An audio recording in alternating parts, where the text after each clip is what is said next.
Buenas noches nuevamente, estimados participantes, ¿verdad? De este entrenamiento y certificación para Amazon Cloud.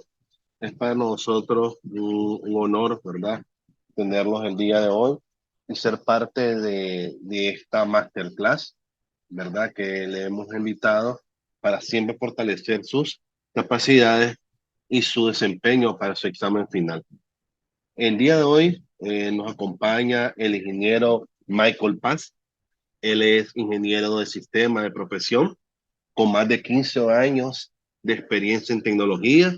Se ha desempeñado en diferentes roles como soporte técnico empresarial, administrador de infraestructura, responsable de infraestructura y actualmente se desempeña como ingeniero de preventa orientado a soluciones cloud y multicloud. Entonces, esta noche el ingeniero Michael Paz nos trae la masterclass titulada Cómo diseñar una arquitectura de alta disponibilidad y tolerancia a fallas con AWS. Buenas noches, ingeniero Paz. Un gusto nuevamente saludarle y presentarlo.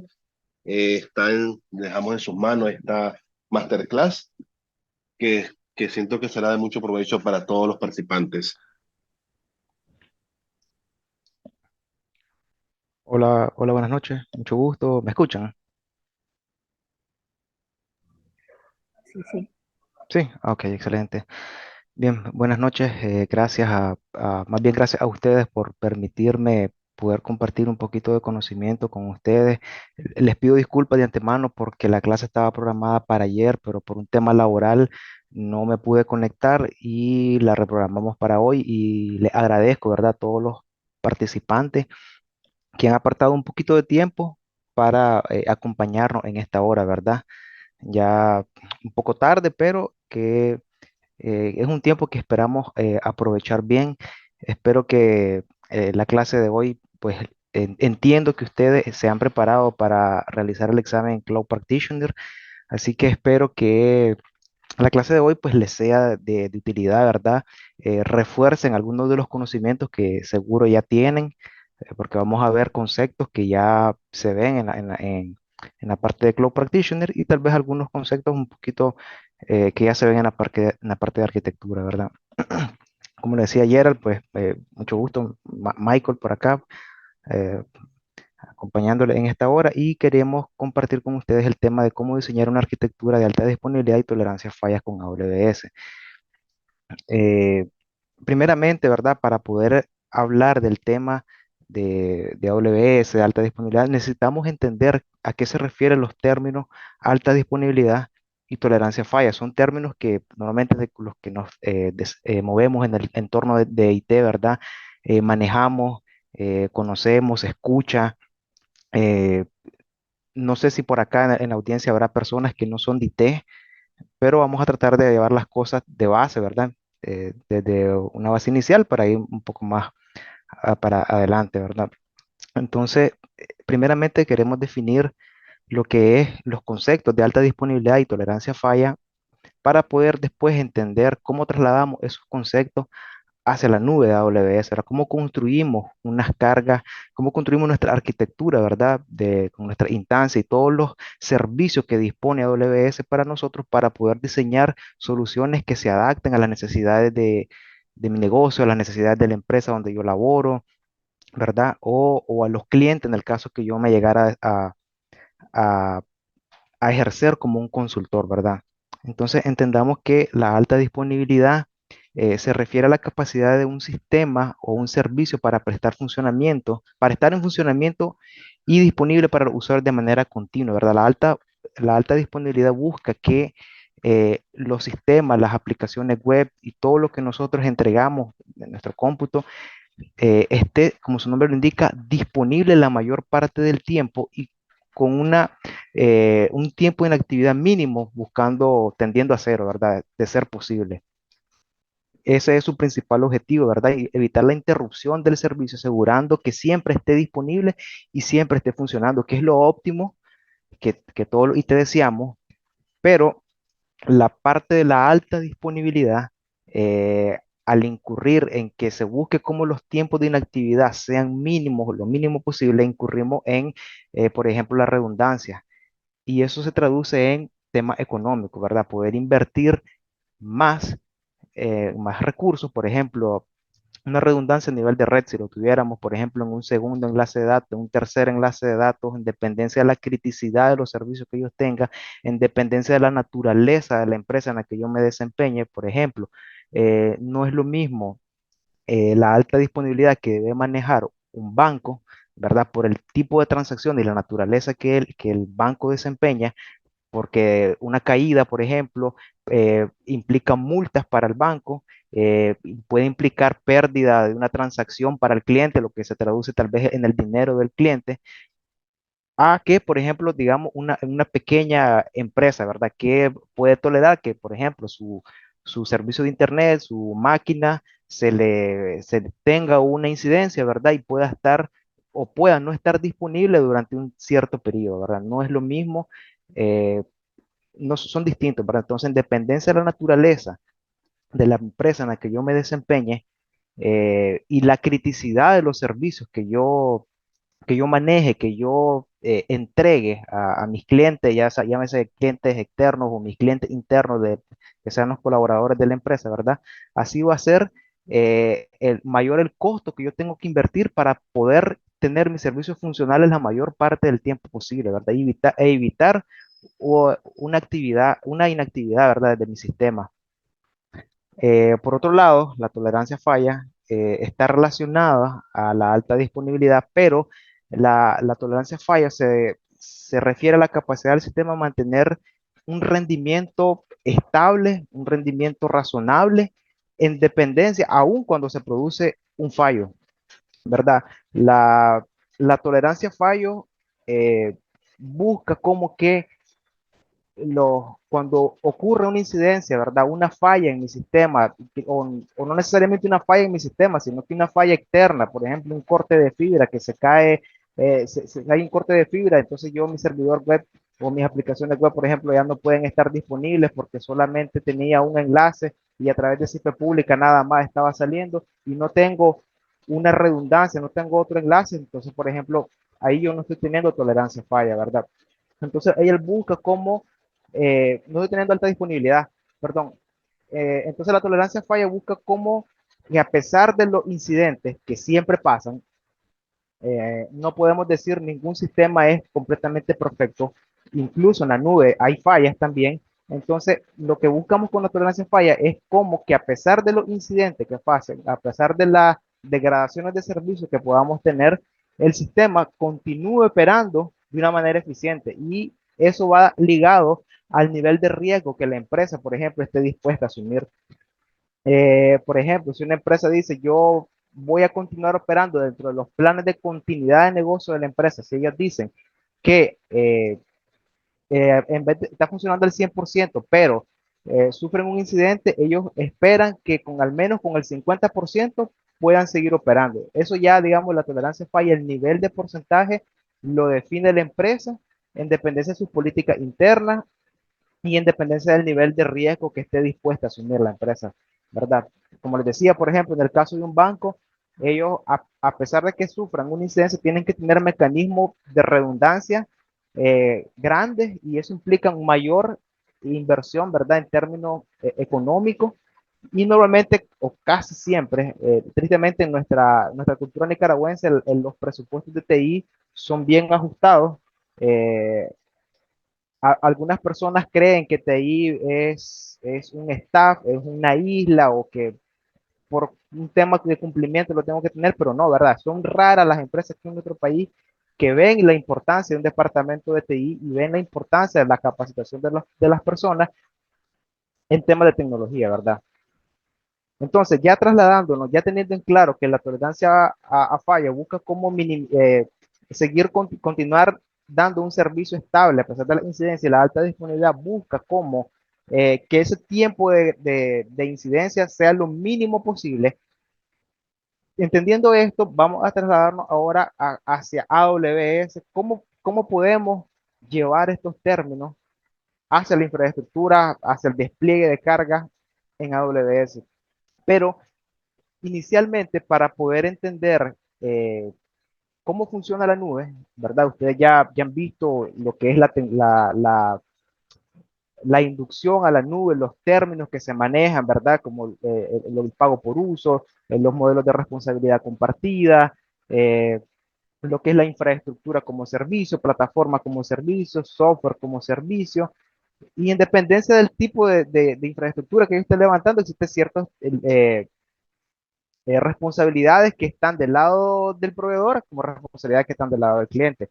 Sin embargo, para poder yo entender o desplegar unas cargas, mis servicios que sean tolerables a fallo y que sean altamente disponibles, yo debo entender cómo está diseñada la infraestructura del proveedor de nube, ¿verdad? Normalmente eh, bueno, AWS, digamos, ya sabemos que maneja data center, de esos data centers manejan miles de servidores, ¿verdad? Cada data center, la agrupación de los data centers se transforma en zonas de disponibilidad, ¿verdad? Las zonas de disponibilidad son la agrupación de los data centers. La, la práctica, la teoría, perdón, de AWS nos indica que cada zona de disponibilidad está separada al menos por 60 millas una de otra, ¿verdad? De igual manera, la teoría nos indica que a nivel de data center, no, una zona de disponibilidad no puede operar solo un data center, tiene que haber dos más data centers, ¿verdad? Que conforman una zona de disponibilidad. Y esta parte es bien importante tenerla presente porque las zonas de disponibilidad, hacer uso de ella en sí no tiene un costo.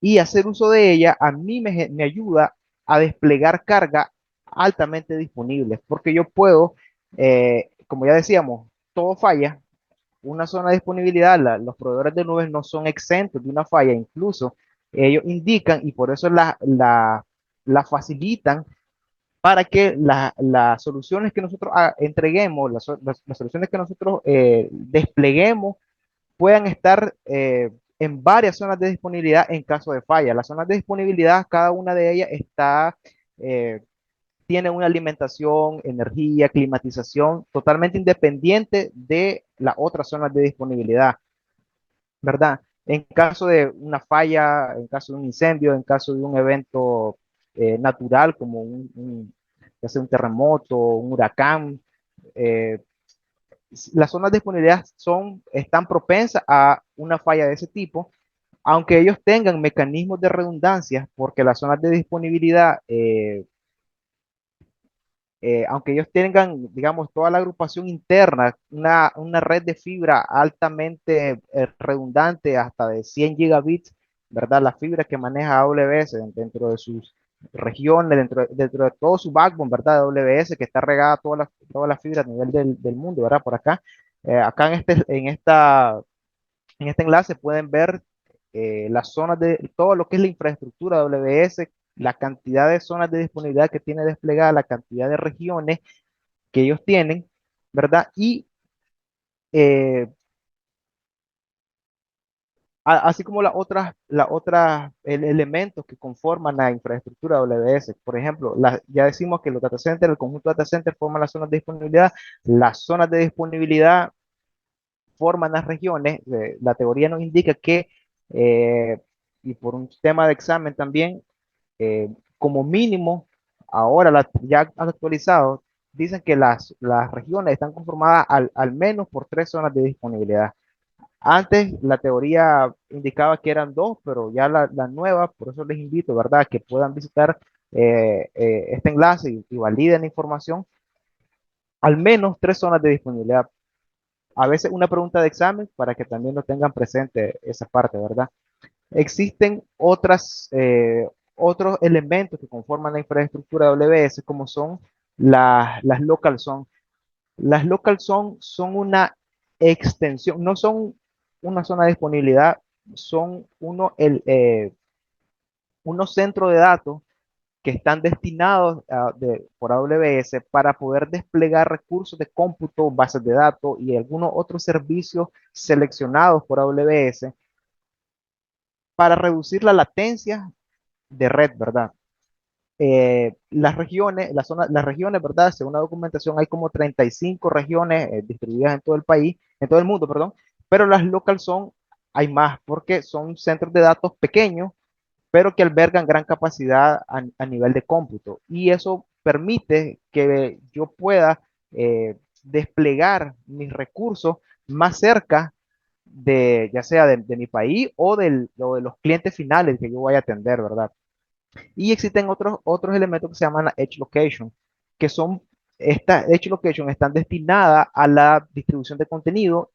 La Edge Location, los puntos de presencia los conforman la Edge Location y trabajan con servicios globales de AWS como es el CloudFront, ¿verdad? Para la distribución de contenido. Las Edge Location están destinadas para la distribución de contenido porque se almacenan en caché y lo que permite que la latencia sea menor, la entrega sea mucho más rápida y eso me ayuda a mí a tener mi aplicación, por ejemplo, haciendo uso ya sea de Router 53 o Route 53, CloudFront o incluso Global Accelerator, que son servicios globales para entrega de contenido, a excepción de Route 53, ¿verdad? Que es el servidor, un servicio de DNS, pero que entran en juego y con Route 50, con CloudFront para la entrega de contenidos, la resolución de DNS, ¿verdad? Entonces, la Edge Location, yo puedo hacer uso de ella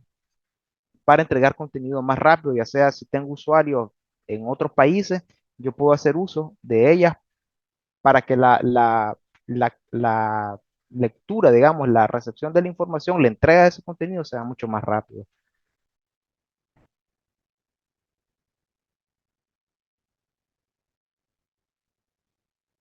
Bien, cuando ya entendemos a qué hacer o cómo está estructurada la AWS, ¿verdad? La infraestructura AWS y los recursos que él pone a mi disposición para yo poder desplegar eh, la infraestructura o los servicios, existe algo dentro del EBS que se llama el Well Architect Framework. El Well Architect Framework es un marco de trabajo que ayuda a crear infraestructuras seguras de alto rendimiento, que sean resistentes y que sean eficientes para una variedad de trabajo y aplicaciones, ¿verdad? Está formado el Well Architect Framework y es lo que, en lo que hoy me quiero enfrascar, eh, porque hablar de arquitectura de AWS no nos daría una hora y media para hablar de todo lo que engloba, pero sí me quiero enfocar en el Well Architect Framework porque este nos ayuda, nos da principios de diseño que me ayudan a mí a saber cómo poder desplegar una infraestructura que sea eficiente, que sea rentable, que sea altamente tolerable a falla, que sea altamente disponible y que me ayude a manejar el tema de costos, porque si bien es cierto, la nube, pasamos de un modelo de gastos de capital a un modelo de gastos operativos, para algunas empresas, moverse a la nube no implica una reducción de costos, ¿verdad? Es más bien, por ejemplo, aquellas empresas que sí tienen presupuestado, pero tienen un presupuesto, ¿verdad? Para mantenimiento de los servidores, tienen un presupuesto para contrato de adquisición de hardware por la depreciación, para la renovación de equipo, un contrato de mantenimiento, un contrato de licencia. Aquellas empresas que son muy pocas en nuestro país que tienen presupuesto para ese tipo de soluciones, al migrar a la nube sí logran ver un ahorro, porque ya no tengo que invertir ni gastar de un gasto de capital, ¿verdad? Que se va a depreciar a 3 o 5 años, en dependencia de la política de depreciación de las empresas, de cada empresa, ¿verdad?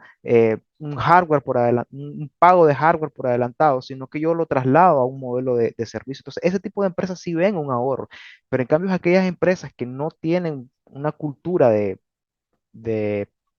de invertir realmente en infraestructura, al moverse a la nube, eh, el término pago por uso eh, y que existe ahorro al mover a la nube, para ese tipo de empresas no, realmente no es, no lo ven de esa forma. Conozco el caso de dos empresas, una que sí realmente vio ahorro, tenía presupuesto para renovación de hardware, mantenimiento, contrato de licencia, eh, pagaba un seguro por el hardware, ¿verdad? Porque la naturaleza de la empresa se lo pedía. Es una empresa que está regulada por un ente que guía o que regula por la CIBOI, ¿verdad? Que regula toda la ente financiera.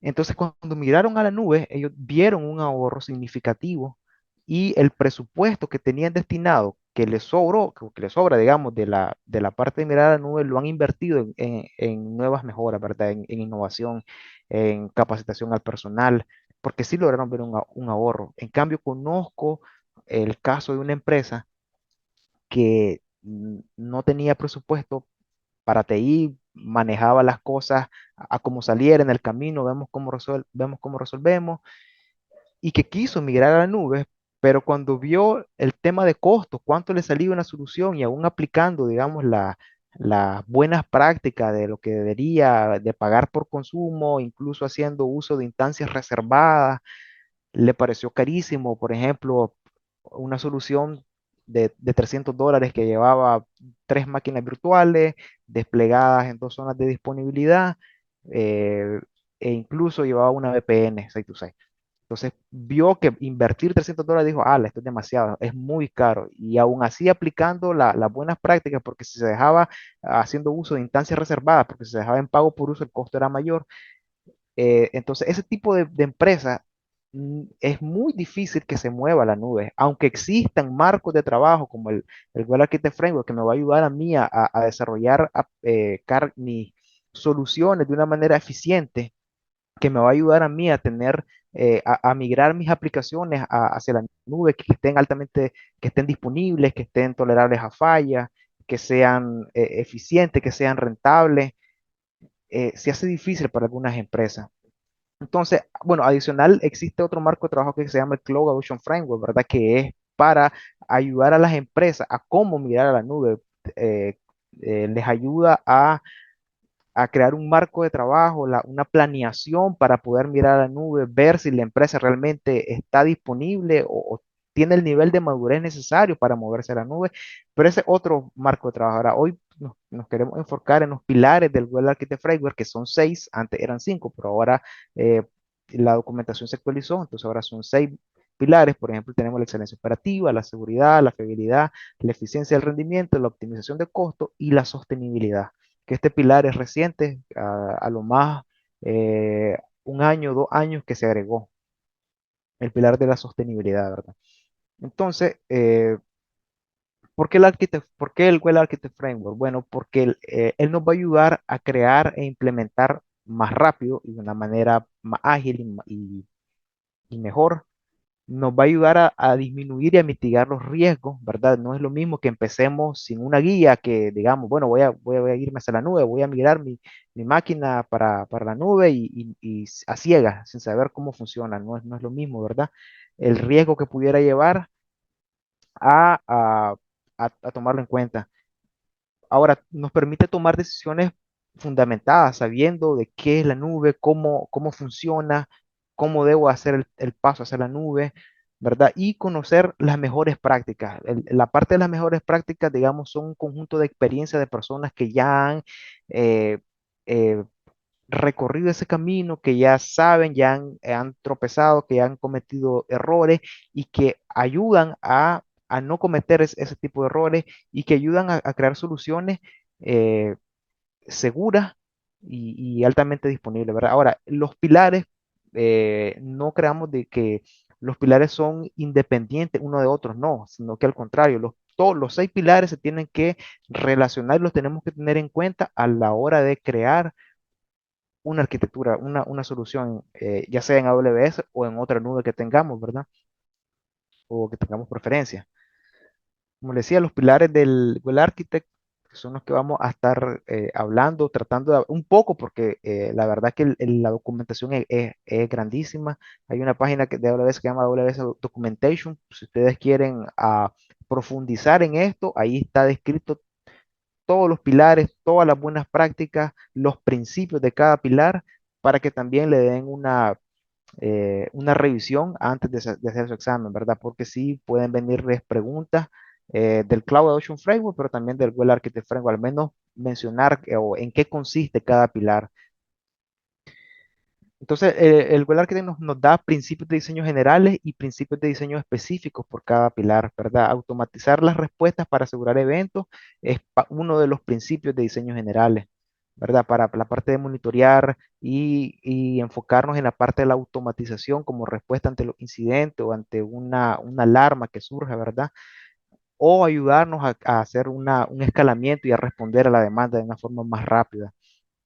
Por ejemplo, los principios de diseño generales que nos da el Well Architect Framework, por ejemplo, dejar de hacer estimaciones sobre la necesidad de la capacidad. Normalmente, cuando adquirimos hardware, solemos estimar cuánto CPU voy a necesitar en dependencia de mi aplicación, cuánta memoria, cuánto disco duro voy a necesitar, y hacemos una adquisición de hardware eh, mayor y tenemos carga, infraestructura subutilizada, ¿verdad? No, porque yo hago una predicción, pero no me quedo solo con eso, sino que siempre dejo un margen de más por si quiero crecer, por si necesito levantar nuevas máquinas, por si los recursos que aprovisioné son muy pocos, se está quedando corto y necesito darle más RAM, darle más procesador, darle más disco. Entonces, solemos hacer unas estimaciones de la capacidad que voy a necesitar. En cambio, en la nube no hacemos esas estimaciones, sino que desplegamos, por ejemplo, el tema de instancias ya con tamaños específicos de relaciones de procesador con memoria, pero si vemos que la máquina, por ejemplo, la instancia está quedando corta de recursos, yo puedo hacer un escalamiento. Puedo hacer ya sea un escalamiento vertical o un escalamiento horizontal. Un escalamiento vertical, añadirle más recursos a esa instancia, o un escalamiento horizontal, pasar de un tipo de tamaño, por ejemplo, de una T a una M, de una T micro, por ejemplo, a una M large, por decir algo, ¿verdad? Que tiene más recursos. O un escalamiento horizontal, agregar más instancias de un mismo tamaño, pero agregar más instancias que me puedan responder a la demanda. Probar los sistemas a escala de producción.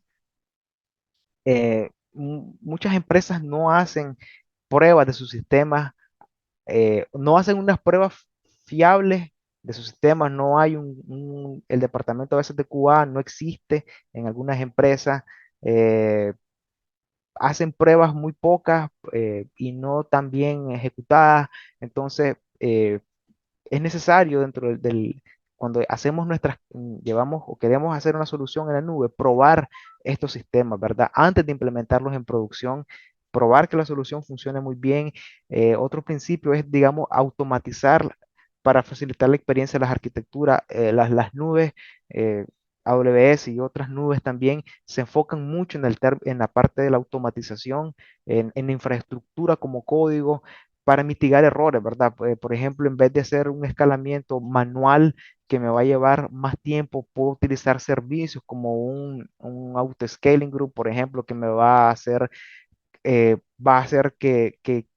se añadan más instancias a mi solución y yo no lo tengo que hacer de forma manual, sino que yo ya basado en métricas, por ejemplo, que se forma con otros servicios como es CloudWatch, por ejemplo, que me va a estar monitoreando mis instancias. Él va a venir y en dependencia de las métricas, las alarmas que tenga, va a hacer un escalado de forma automática, ¿verdad? En dependencia también de los parámetros que yo especifique. Entonces, eso me ayuda a mí a satisfacer la demanda. No voy a hacer una estimación, pero voy a poder satisfacer la demanda que tenga. Voy a pasar también a una arquitectura evolutiva, la parte de serverless, ¿verdad? Que normalmente las empresas, la primera línea al hacer una migración hacia la nube, se enfocan en infraestructura como servicio. Poder desplegar mis soluciones en una máquina virtual, porque digamos es lo más fácil, en teoría, lo más rápido, porque mirar a la nube implica conocimiento, implica no solamente para conocer un servicio, para qué funciona, sino que saber cómo configurarlo también. Entonces, resulta más fácil hacer un lift and shift, ¿verdad? Copiar y pegar, hacer una migración hacia una máquina virtual es lo más rápido, pero las arquitecturas evolutivas ya van orientadas más a la parte de serverless, la infraestructura como código, ¿verdad? Impulsar las arquitecturas mediante el uso de datos y lograr mejoras mediante las pruebas. El pilar de la excelencia operativa se centra en cómo la organización brinda soporte a los objetivos de negocio, la capacidad de ejecutar cargas de trabajo efectivas, es decir, que funcionen esas cargas para lo que fueron diseñadas o para lo que fueron pensadas que deben de hacer, ¿verdad? Que cumplan su trabajo, tener una visibilidad de la operación y mejorar continuamente los procesos.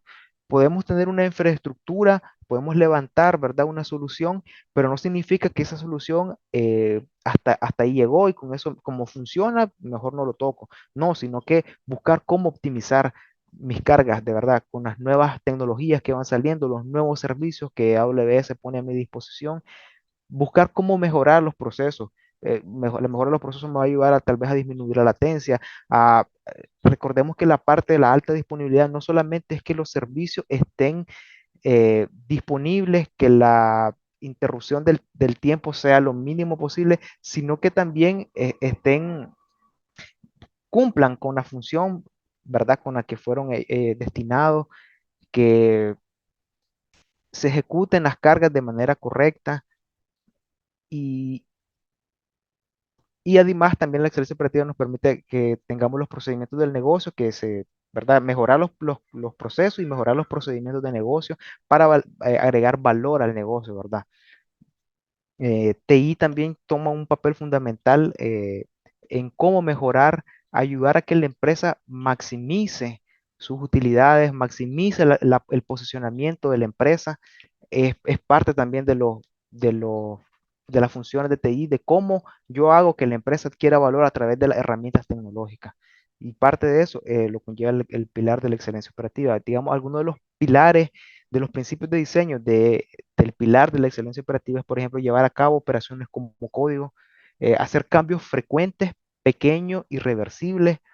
Esta parte está orientada más a la parte de DevOps, ¿verdad?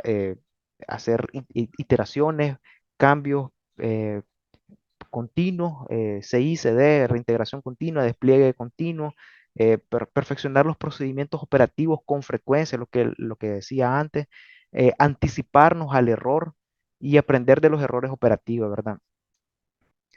Por ejemplo, en la parte de operaciones como código, tenemos un servicio que se llama System Manager. System Manager tiene muchos subservicios internos, por ejemplo, la parte de documentos, que es para llevar configuraciones de las configuraciones de las máquinas, de las instancias. Tenemos, por ejemplo, System Manager tiene un apartado que nos sirve para hacer mantenimiento a nuestra instancia, para desplegar las actualizaciones a los sistemas operativos y hacerlo de una forma gradual y una forma controlada, ¿verdad? De tal manera que, por ejemplo, si yo tengo mis dos instancias en producción, no voy a actualizar las dos a la vez, sino que voy a actualizar una primero, ver cómo responde a la actualización, porque sobre todo en Windows nos ha pasado de que aplicamos una actualización al servidor y más bien la actualización corrompe el sistema y nos falla, nos daña la aplicación, nos daña el sistema operativo y buscar cómo hacer rollback. Y si no teníamos, no creamos un punto de restauración, no creamos un snatch, por ejemplo,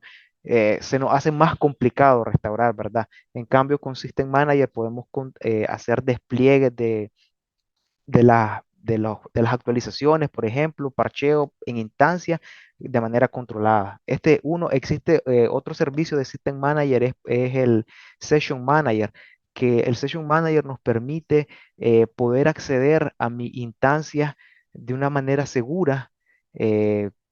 Por ejemplo, las instancias Linux, yo en vez de abrir el puerto SSH, el puerto 22, yo con Session Manager puedo conectarme por SSH sin abrir el puerto 22. Yo instalo la CLI de AWS en mi máquina, ya sea en Windows o en Linux, y las instancias que están siendo administradas con System Manager, yo puedo conectarme de una forma segura sin necesidad de abrir un puerto. De esa manera, por ejemplo, si yo tengo solo una instancia y la tengo puesta a internet, tengo la IP pública, alguien puede venir y hacer un escaneo de red, ¿verdad?, sobre esa IP pública y ver las vulnerabilidades, ver el tipo de sistema operativo que está detrás de esa instancia, que está corriendo en esa instancia, y yo puedo con el sistema operativo, la versión, ir a buscar qué vulnerabilidades tiene ese sistema y buscar cómo explotarla, ¿verdad? En cambio, con Session Manager, yo puedo conectarme sin necesidad de abrir un puerto. De igual manera con la con las instancias que corren Windows, yo puedo conectarme hacer un RDP, pero desde el navegador. Entonces yo no necesito abrir una sesión de escritorio remoto, el puerto que utiliza el RDP, tenerlo expuesto, porque sobre todo en Linux, ¿verdad? El puerto RDP tiene muchas vulnerabilidades que pueden ser explotadas y si ya, digamos, aunque Amazon tiene en la parte de seguridad un principio que dice que Amazon es responsable de la seguridad de la nube y el cliente es el responsable de la seguridad en la nube, que son responsabilidades distintas, aunque todos los servicios estén disponibles, pero si yo como usuario no hago uso de las buenas prácticas y yo expongo, por ejemplo, mis instancias directamente a Internet, no las protejo, tengo los puertos abiertos y sufro una vulnerabilidad, sufro un ataque, no es responsabilidad de AWS que yo haya sufrido ese ataque, sino que es culpa mía porque yo no acaté las buenas prácticas en temas de ciberseguridad, por ejemplo. Entonces, sí, Session Manager es otro de los que me ayuda de los servicios que están bajo System Manager. Es operaciones como código, por ejemplo. De igual, anticiparnos a los errores.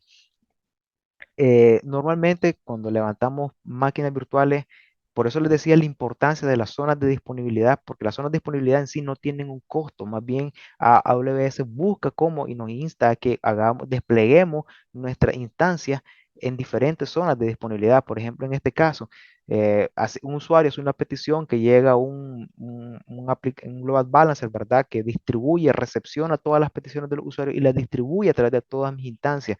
Si una instancia falla, a mí me da, yo tengo tolerancia a fallas, porque aunque una falle, yo puedo seguir operando, soy disponible porque el servicio todavía está funcional, ¿verdad? Y puedo seguir operando mientras esta instancia con la parte de Autoscaling Group, yo la puedo sacar, ya sea una instancia o un contenedor, ¿verdad? Puede ser también.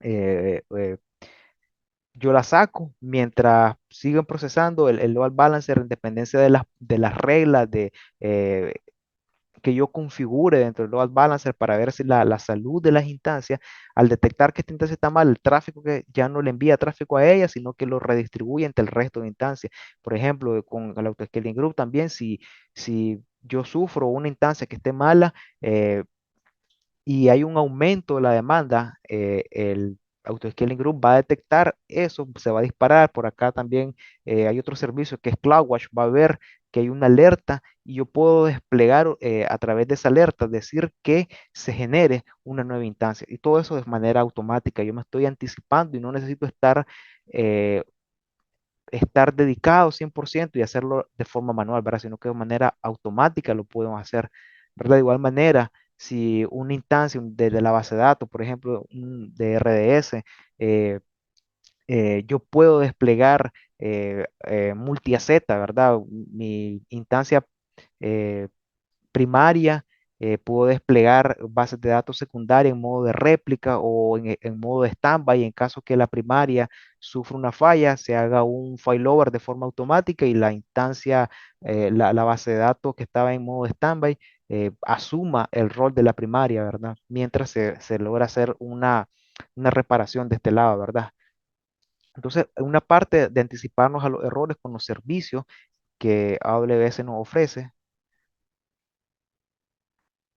De igual manera, el pilar de la fiabilidad que va relacionado a la parte de tolerancia a falla incluye la capacidad de un sistema para recuperarse las interrupciones en la infraestructura o el servicio, para incorporar dinámicamente, de forma automática, recursos informáticos que satisfagan la demanda, es lo que ya hablábamos, ¿verdad? Y mitigar las interrupciones. Y esto buscar cómo hacerlo. Recordemos que la tolerancia a falla busca cómo que, aunque haya un error, aunque haya una falla, una incidencia, el servicio continúe operando, pero buscamos cómo remediar esa de lo más rápido posible, ¿verdad? Para tener el servicio siempre disponible, que es parte también de lo que busca la alta disponibilidad, ¿verdad?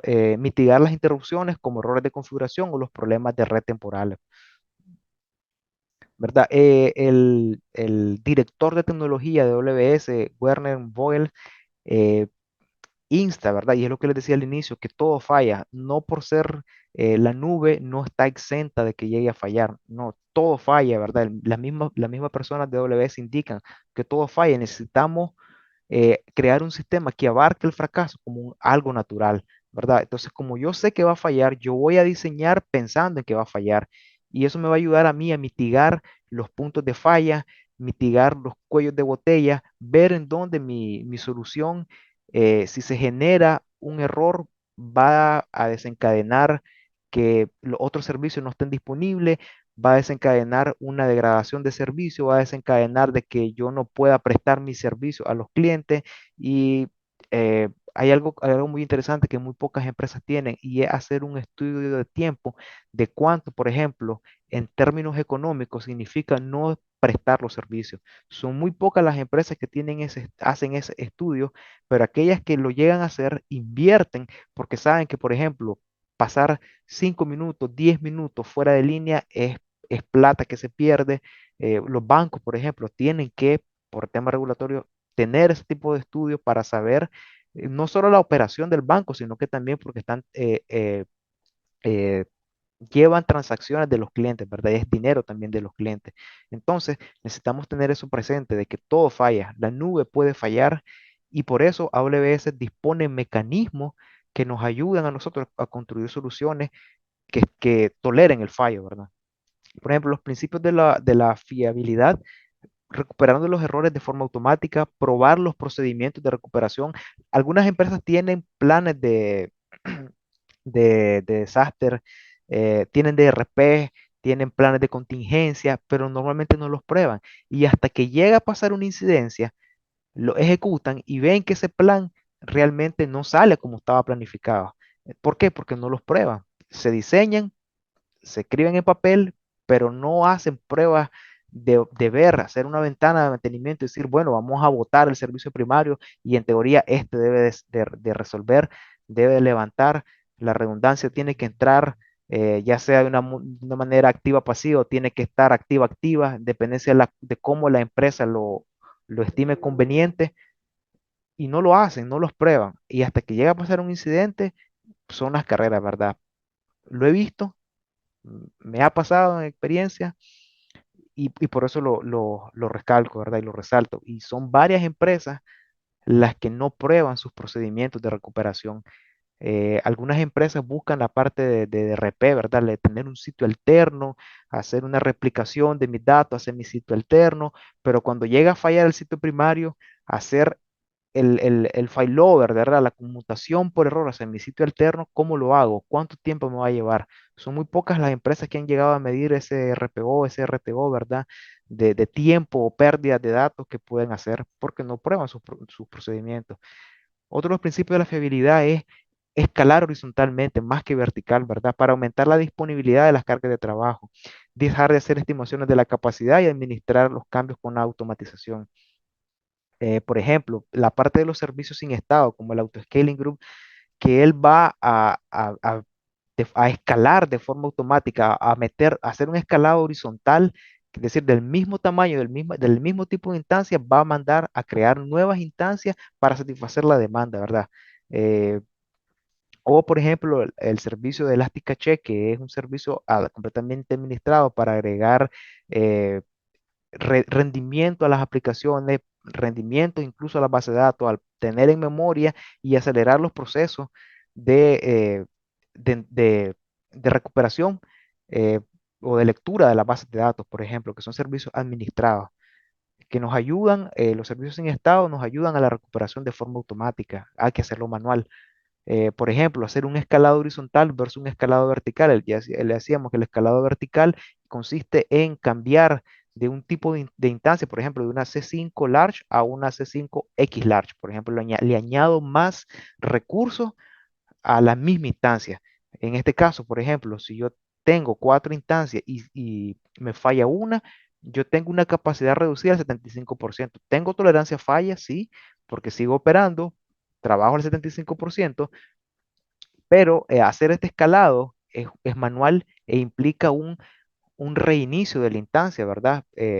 Yo puedo cambiar el tamaño de la instancia, pero tengo que hacer después reiniciar la máquina para que apliquen los cambios. Entonces, hacer eso me lleva más tiempo, eh, y no puedo satisfacer de manera automática la demanda, ¿verdad? Porque tengo que hacer algo manual. En cambio, con un escalado horizontal, aunque la instancia sea pequeña, yo tengo más instancias y si me falla una, mi nivel de tolerancia aumenta un 87,5%. Por ejemplo, de las 8 máquinas, si me cae una, yo tengo 87,5% de rendimiento comparado a un 75%, ¿verdad? Y en temas monetarios, en temas de costos, es menor, si bien es cierto, tengo más instancias, pero el tamaño es menor a tener instancias de mayor tamaño, lo que me puede generar un costo mayor. Y uno de los pilares también del Google Architect Framework es la parte de la optimización de costos, que esa parte también la tengo que tener presente. Por ejemplo, los servicios de multi-Z, que son los servicios administrados y servicios en servidor. Por ejemplo, el NAT Gateway, que me permite hacer las traslaciones de red para mis instancias, para mis contenedores, que puedan salir y no estén expuestos directamente a Internet. No le añado, no le atacho una IP pública directamente a mis servidores, sino que hago la traslación de red a través del servicio NAT Gateway, ¿verdad? Para que mis instancias las manejo protegidas, que es parte de la seguridad que también yo tengo que diseñar pensando en que va a fallar, pero también pensando en que mi solución tiene que ser segura, ¿verdad? En este caso, digamos, tengo los NAT Gateway que van a hacer que mis instancias salgan a Internet, pero no expuestas directamente, sino que a través del NAT Gateway, por ejemplo, las peticiones de los usuarios las distribuyo con un Elastic Load Balancer, que es un servicio completamente administrado, autogestionado, es completamente escalable, ¿verdad? Satisface la demanda, no importa la cantidad de peticiones que tenga, él crece de forma automática y va a enviar eh, las peticiones al grupo de instancias, al grupo de escalado, que es una manera mejor de ejecutar, ¿verdad? Construir una solución con el LLB, ¿verdad? Y tener lo que decíamos, por ejemplo, las bases de datos, tener una primaria, pero también tener una en espera que va a estar replicando los datos y tener una parte de lectura, de solo lectura, ¿verdad?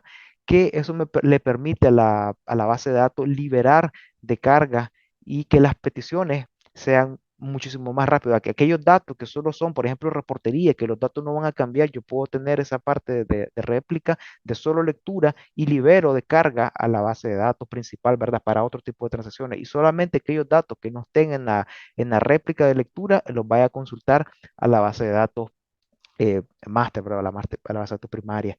De igual manera, tenemos servicios que no están atachados a una zona de disponibilidad, sino que son, por ejemplo, atachados a una región, como es el Amazon Simple Storage Service o el S3, que el S3, un servicio altamente disponible, completamente ofrece 11 dígitos de durabilidad, es decir, que los datos se lleguen a perder, la probabilidad es sumamente baja y ofrece diversas clases de almacenamiento. De hecho, son 7 clases de almacenamiento lo que el S3 ofrece. Por ejemplo, normalmente si yo no escojo el tipo de almacenamiento, el tipo storage class o el tipo de almacenamiento del S3, él se va con el S3 estándar, ¿verdad? Que ofrece un rendimiento, una recuperación en un segundo de latencia, ¿verdad? Respuestas de un segundo de un dígito de latencia, altamente durable, pero el costo es mayor. En cambio, existen otros servicios, además del estándar, está el estándar Infrequent Access, por ejemplo, que es para aquellos datos que no, como su nombre lo dice, no son accedidos muy frecuentemente, pero que necesitan una recuperación eh, en, en milésimas de segundo. ¿Verdad? Existe también otro que se llama S3 Standard One Zone Infrequent Access, ese sí está asociado a una única zona de disponibilidad. El costo es menor, pero la durabilidad es menor y la disponibilidad es menor porque está asociado a una única zona de disponibilidad, pero el costo es menor que esa. Algunos escenarios, por ejemplo, para aquellos datos que, por ejemplo, que yo requiero retener, pero no por mucho tiempo, me pueden servir y utilizar esa clase de almacenamiento. Y está, por ejemplo, otra clase que se llama el S3 Intelligent Tier, que lo que me permite es que el bucket de S3 de manera automática vea la frecuencia con que los datos son accedidos. Por ejemplo, si ve que un dato o un objeto no es accedido por 30 días, él lo mueve a Infrequent Access. Si ya después ve que después de 90 días en Infrequent Access no ha vuelto a ser accedido, él lo traslada a Archive. En Archive en Instant Retrieval, sí, en recuperación automática, porque Archive ofrece tres tipos de servicios. En cambio, si él ve que al estar el dato en Infrequent Access y es accedido, él lo traslada nuevamente a ese estándar. Entonces, él lo hace de manera automática y es una forma de ahorrar dinero, ¿verdad? Recordemos que el S3, el sistema de cobro, los costos, él tiene un costo por almacenamiento y tiene un costo por recuperación, por la cantidad de lectura, la cantidad de escritura. eh, Varían los costos, ¿verdad? Y también está el costo asociado por la transferencia de datos. En AWS los primeros 100 gigas de salida no son gratis. Del giga 101 en adelante, si se cobra, el tráfico entrante no lo cobra AWS, ¿verdad? Entonces, esa parte de costo también es importante que lo tengan presente. La parte de los S3, los tipos de almacenamiento que ofrece S3, estudienlo porque sí les puede salir una que otra pregunta de examen de los tipos de almacenamiento que ofrece C3, ¿verdad? Y en la parte de Archive, ofrece tres tipos de Archive, el S3, es recuperación inmediata, que el costo de almacenamiento es menor y puede ser la recuperación es en milésimas de segundo también, pero el costo de almacenamiento es mucho menor que el estándar, pero la recuperación es mayor. El costo de recuperación es mayor que el estándar, el costo de almacenamiento es menor que el estándar. Está el recuperación automática, el recuperación flexible, que el tiempo de recuperación oscila entre 1 a 5 minutos, el costo es menor, ¿verdad? Y existe también ya el S3, el Deep Archive, Glacier Deep Archive, ¿verdad? Que ya la recuperación puede durar hasta 24 horas e incluso hasta 48 horas en dependencia de la información que voy a recuperar o el modo en que lo vaya a hacer, pero el costo de almacenamiento es el más económico y el Deep Archive ya solo se recomienda para temas de compliance, de decir que yo tengo que tener esa información porque me obliga a mí, mis políticas internas, a tenerla por 5 años, 10 años, pero no la voy a utilizar, solo la tengo por temas de auditoría, si me lo llegan a pedir, entonces la voy a solicitar, pero no me sirve a mí de nada tenerla, esa información que no la voy a acceder en estándar, por ejemplo, que es orientada a recuperación eh, de acceso frecuente, ¿verdad? Y que el costo de almacenamiento es más caro porque está orientado a recuperación eh, frecuente y que se asume que esos datos no van a estar mucho tiempo ahí, sino que van a estar guardándose, moviéndose, van a estar cambiando, ¿verdad? Y DynamoDB, por ejemplo, que es la parte para bases de datos no SQL, ¿verdad? Altamente escalable también. La parte de autoscaling en funcionamiento, por ejemplo, acá tenemos instancias de forma manual. El Elastic Balancer, el Load Balancer, por ejemplo, le envía las peticiones. Si una de ellas falla, yo tendría que hacerlo manual. En cambio, cuando yo creo un autoscaling group que trabaja con CloudWatch, ¿verdad? Para estar monitoreando la salud de mi instancia. Y si ve que una falla o que, por ejemplo, en dependencia de las métricas que yo le configure, yo puedo mandar a que se despliegue una nueva instancia, ¿verdad? La parte de seguridad, también el mismo director de tecnología de AWS indica que proteger a los clientes debe ser nuestra prioridad. Igual, diseñar nuestras cargas siempre debe ser nuestra prioridad, ¿verdad? Hacer soluciones seguras, ¿verdad? Y para AWS la seguridad siempre va a ser, dice, para ellos su principal área de inversión, ¿verdad? Y por eso existen muchos servicios eh, asociados al pilar de la seguridad, que por ejemplo la seguridad es cómo beneficiarse de las tecnologías de la nube para proteger los sistemas de datos y activos de manera tal que puedan mejorar su postura de seguridad. Algunos principios de diseño, implementar una base sólida de identidad. Tenemos IAM, por ejemplo, servicios para la parte de identidad, Cognito es otro, implementar la trazabilidad, eh, tener esa parte del monitorear los logs, ¿verdad? De cómo están, lo que está pasando. Tenemos CloudWatch, tenemos CloudTrail, otro servicio para monitorear y ver las acciones que ejecutan los usuarios, ¿verdad? Algo muy importante que aquí en esta parte de seguridad siempre hay que tener presente es que cuando nosotros creamos nuestra cuenta, siempre se crea una cuenta root, ¿verdad? Como buena práctica, no es recomendable hacer transacciones con la cuenta root. Es decir, yo creo mi cuenta root, está bien para tener y para tener acceso a mi consola, pero yo después vengo y creo usuarios con Ian, ¿verdad? Usuario Ian a los que les voy a asignar roles específicos y privilegios específicos, manteniendo aquel principio de menor, los mínimos privilegios posibles, ¿verdad? Por temas de seguridad y independencia del rol que va a ejecutar ese usuario. Entonces, el usuario root sí me sirve a mí para crear la cuenta, pero luego de eso yo la contraseña la tengo que guardar muy bien, porque si a mí se me olvida la contraseña del root y yo no la puedo recuperar, toda la infraestructura eh, ahí, digamos, quedaría perdida. No hay forma de recuperar eh, eh, la cuenta root si a mí se me llega a olvidar la contraseña y no la puedo restablecer, ¿verdad? Es importante habilitar el MFA para la cuenta root, pero no utilizarla para operaciones diarias, ¿verdad? Sino que yo creo mi cuenta root y después creo mi usuario y me puedo asignar permisos administrativos. Por ejemplo, si yo soy el administrador, me puedo crear el rol administrativo y puedo crear roles personalizados. En AWS hay algo que se llama ABAC, Action Based Access Control, es decir, que es controles específicos basado en acciones que va a tener ese usuario. Es diferente al Airbag, al Role Based Access Control, para que es el control de acceso basado en roles, es distinto a la ABAC, para que esa parte también la tengan presente en seguridad, en la parte de seguridad de AWS, ¿verdad?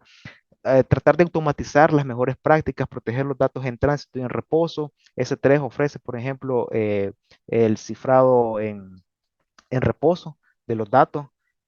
Ofrece también la parte del versionamiento, si yo lo habilito. Eh, Tiene un costo adicional, pero también es una parte que me ayuda a mí a crear un versionado de los datos. Mantener a las personas alejadas de los datos significa lo que él decía, los mínimos privilegios posibles para un usuario.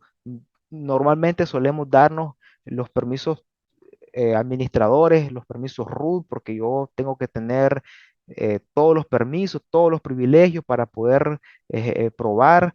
Por ejemplo, yo puedo crear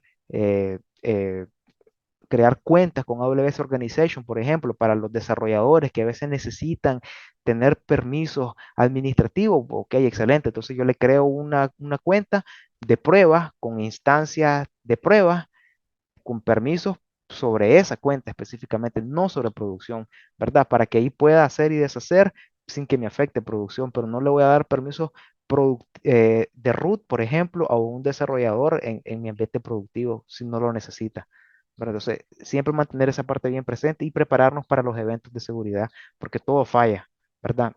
Por ejemplo, que tenemos una parte, que les decía, tenemos muchas VPC creadas, muchas cuentas distribuidas, todos los usuarios con permisos administrativos. En cambio, eso es un antipatrón, ¿verdad? En cambio, una manera de organizarla es con, por ejemplo, ya les decía, con AWS Organization, yo creo cuentas específicas para grupos específicos de usuarios y con los recursos específicos que vayan a necesitar cada uno de ellos, ¿verdad? Algunos de los controles de seguridad, algunos de los servicios que a mí me sirven en esta parte de seguridad, por ejemplo, Security Hub para visualizar y administrar de manera centralizada las alertas y automatizar las verificaciones de cumplimiento. GuardDuty, por ejemplo, también para la detección de amenazas y monitoreo constante para proteger las cargas de trabajo. Inspector para automatizar las evaluaciones de seguridad, ¿verdad? Inspector me ayuda a ver las vulnerabilidades que tengan mis máquinas. GuardDuty me ayuda también a ver eh, las amenazas que puedan sufrir, que puedan tener, o incluso malware también me puede ayudar. CloudWatch para monitoreo de mi instancias, ¿verdad? Y no solo las instancias, sino que también otros tipos de recursos. Config para los temas de auditoría, ¿verdad? Registrar y evaluar las configuraciones, ver por ejemplo, yo puedo crear políticas de cumplimiento, es decir, que, por ejemplo, yo para la cuenta de los desarrolladores voy a utilizar solo instancias del tipo T, por ejemplo, Y si un desarrollador quiere lanzar una instancia de otro tipo que no está permitida, Config lo que hace es que lo prohíbe y no deja, y hace que el cumplimiento, pues, valga la redundancia, se cumpla. CloudTree también, que me sirve a mí para monitorear todas las acciones que hacen mi usuario y todos los otros servicios. Algunos le llaman a CloudTree, que es el chismoso WS, porque todo lo registra. Y yo, si quiero ver algo que pasó, voy a CloudTree, a los registros de CloudTree para ver qué ha sucedido, ¿verdad? ¿Quién hizo qué cosa? Y los registros de flujo de la VPC que también me ayudan a resolver errores de red. Protección de la infraestructura, se recomienda crear una infraestructura multicapa lo más desacoplada posible, ¿verdad? Eh, tenemos, por ejemplo, que la base de datos no esté directamente expuesta a Internet, ¿verdad? Eso sería gravísimo, sino que tenerla en una subred privada, ¿verdad? Aislada, y siempre la parte de los Network Access Control List, la parte de los NAC, ¿verdad? Los controles de acceso, que yo voy a permitir únicamente aquellos servicios que realmente ameriten llegar a la base de datos, ¿verdad? No voy a permitir, por ejemplo, peticiones de Internet directamente. Está también algo que son los security group, ¿verdad? Y los security group aplican a objetos, las control access list ya aplican a nivel de subred, ¿verdad? Tenemos otros servicios que también nos pueden ayudar, por ejemplo, CloudFront, ya decíamos para la entrega de contenido, Route 53 para la parte de DNS, enrutamiento, CloudFormation que nos ayuda a nosotros a crear aquella infraestructura como código, es decir, yo puedo crear con CloudFormation una AMI, una Amazon Machine Image, ¿verdad? Que me va a ayudar a mí, o una imagen de Amazon que me va a ayudar a mí a desplegar esa instancia con Auto-Scaling Group, por ejemplo, tener un respaldo en caso de que una instancia falle y no la tenía dentro de un grupo escalado, por ejemplo, ya tenía un respaldo, ya tengo una AMI y simplemente el proceso de restauración va a ser mucho más rápido. Y con System Manager que también que tiene muchos subgrupos que ya los vimos, ¿verdad? Algunos de ellos. La parte de NAT Gateway para la traslación y la parte del balanceador de carga. La parte de la eficiencia de rendimiento, hacer uso eficiente de los recursos informáticos, ¿verdad? Eh, no, la parte de hacer un uso eficiente de los recursos implica que yo, por ejemplo, voy a desplegar instancias o voy a desplegar servicios que realmente lo merite. Por ejemplo, si despliego instancias, no voy a desplegar instancias que estén sobreestimadas. Voy a desplegar una instancia, por ejemplo, del tipo M, que me va a tener 8 core, 24 GB de RAM para un servidor web. No tiene lógica, ¿verdad? Y no estoy haciendo un uso eficiente de los recursos, sino que voy a desplegar instancias, voy a desplegar aquellos recursos eh, eh, que sean realmente lo adecuado. Y a eso es lo que apunta en la eficiencia de rendimiento, ¿verdad? Hacer un uso eficiente de los recursos para cumplir los requisitos sin descuidar la parte de los costos, ¿verdad? Algunos de los principios de diseño es democratizar las tecnologías avanzadas, convertirnos en una empresa global. Por ejemplo, tenemos el servicio API Gateway que me ayuda a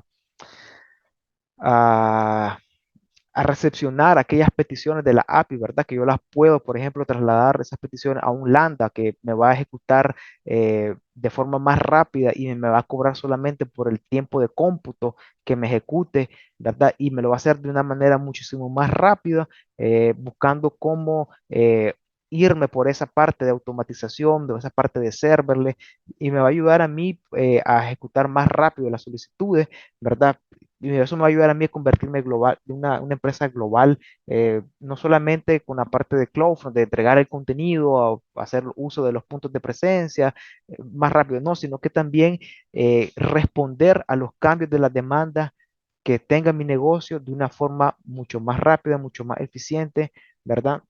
Utilizando la arquitectura sin servidor y experimentar más a menudo. En esta parte podemos levantar cuentas de prueba, por ejemplo, haciendo incluso uso de instancias spot para probar aquellos nuevos servicios que AWS vaya saliendo. Por ejemplo, si yo quiero incursionar en el mundo de la inteligencia artificial, yo puedo probar, pero lo hago tal vez en una cuenta de, destinada a esa parte, ¿verdad? Que yo ya sé que, por ejemplo, al tener también una de las ventajas de utilizar Organization y tener cuentas separadas, es que yo puedo agregarle etiquetas a cada cuenta y después con Cost Manager ver el costo de cada cuenta y tener costos separados y ver en dónde se está yendo el dinero, ¿verdad? Entonces, esa parte también me ayuda y yo puedo experimentar haciendo un uso eficiente de los recursos y también con la parte de considerar la parte, la compatibilidad mecánica. Algunos de los ejemplos de arquitecturas en servidor, por ejemplo, tenemos a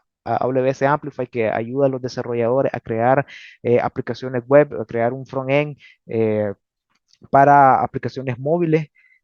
Cognito para que me ayuda a mí a la parte de autenticación de los usuarios, ¿verdad? El API Gateway que también de igual manera, por ejemplo, yo desarrollo el frontend con Amplify, yo recepciono la llamada a través del API Gateway, le paso la petición a Lambda, Lambda procesa de una forma rápida porque Lambda es serverless, yo no me tengo que hacer cargo de la infraestructura subyacente sobre la cual está montada Lambda, sino que yo simplemente me centro en pasarle la porción de código que yo necesito que Lambda procese, porque eso también me ayuda a optimizar los costos y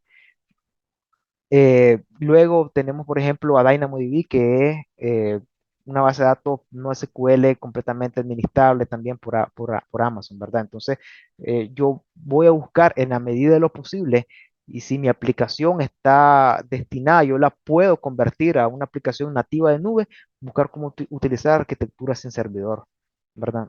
Aquí faltan otros servicios que también yo los puedo incorporar, ¿verdad? Y la parte de optimización de los costos, ya para ir terminando, que tenemos esa parte de la capacidad de ejecutar sistemas para ofrecer valor al negocio al precio más bajo. Conste, a veces en los exámenes sale que dice las preguntas al costo más bajo, así específicamente, dice al final, ¿cuál es la solución? ¿Cuál es el recurso? ¿Cuál es la solución que ofrece alta disponibilidad haciendo uso del costo más bajo? Y conste, costo más bajo no siempre significa lo más barato, sino que significa aquel costo optimizado que también me ayuda a mí a mantener el menor esfuerzo posible, ¿verdad? Esa es una parte que, por ejemplo, siempre AWS en las preguntas de examen opta más por la parte de serverless que por la parte manual, que yo haga el procesamiento de una forma manual que me va a llevar más tiempo de ejecución, más sobrecarga de esfuerzo, más overhead que le llaman. Entonces, la parte de optimización de costo no siempre es lo más barato, para que también esa parte la tengamos presente, ¿verdad? Y algunos de los principios que es poner en práctica la administración financiera de la nube. En esta parte es muy importante también educar a no solo TI, tiene que manejar la parte de la economía a escala de la nube, los modelos de facturación que se dan en la nube, sino que también la parte financiera, ¿verdad? Porque a veces finanzas solo entiende de números y y no entiende los beneficios de mirar a la nube, ¿verdad? Entonces, la parte de la tecnología de la administración financiera incluye una educación a todos los departamentos, ¿verdad? Y saber en dónde se está utilizando el dinero, ¿verdad? Aportar un modelo de consumo, la parte de pago por uso, ¿verdad? Que es parte de lo que se dice, que yo pago solamente por los recursos que utilizo y ya no necesito, por ejemplo, administrar los servidores, ¿verdad? Yo necesito gastar de entrada un monto eh, en adquisición de hardware, sino que ya eso AWS si lo asume y yo solamente voy a pagar por los recursos de cómputo que yo esté utilizando, ¿verdad? La parte de medir la eficiencia general, dejar de gastar el dinero en cargas pesadas, no diferenciadas, es lo que le decía,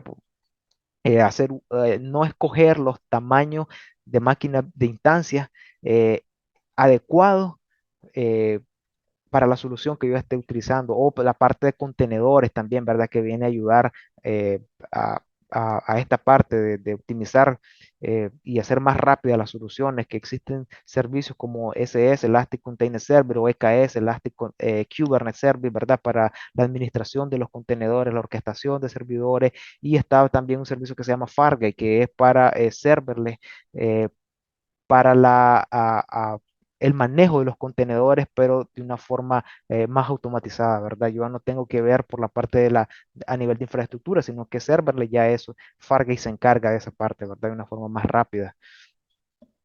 Por ejemplo, adoptar un modelo de consumo, y es lo que ya les decía.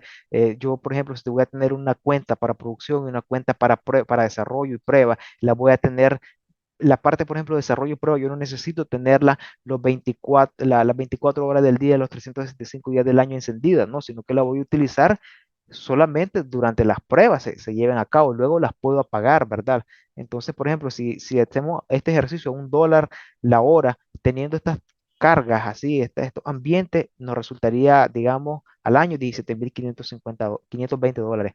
En cambio, si yo adopto un modelo de consumo, por ejemplo, producción si lo necesito tener 24/7, aunque eso va a depender también de la naturaleza de la empresa.